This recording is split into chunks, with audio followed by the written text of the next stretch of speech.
The Iowa Board of Regents voted on Thursday to raise tuition by 6% for Iowa's 3 public universities in order to deal with recent cuts in state funding. The increase, about $350 for ISU in-state undergraduate students, was passed in a 7-2 vote with Regents Harkin and Gartner voting against. ISU President Gregory Joffrey, along with the heads of the University of Iowa and University of Northern Iowa, said he supported the increase in tuition in order to maintain the institution's quality. Rationale for that recommendation is really based on the total $63 million budget cuts that we've had to absorb. Even with the governor's recommended restoration, it leaves us in a very large hole.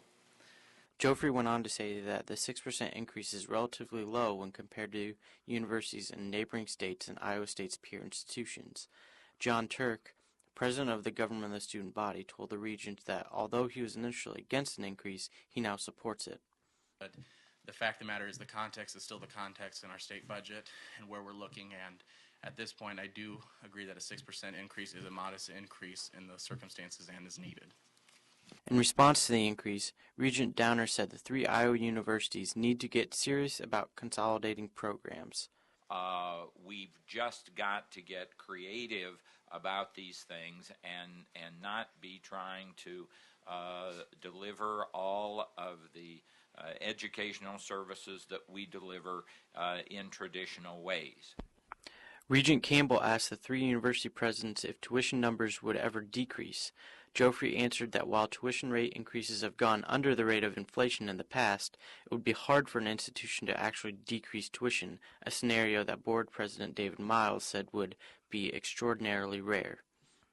In other news, the board also decided to refund students a $100 surcharge paid in January if the Iowa General Assembly approves its plan to restore $31 million to the Regents. We're not in a position to rescind that $100 surcharge unless we have additional funding. And so the way the resolution is worded is concurrent with approval by the legislature of the governor's budget, then we rescind the $6 million. So there is an interplay between the two of them. For iState News, this is Dylan Boyle. The Board of Regents' next meeting will be a telephonic meeting held in March.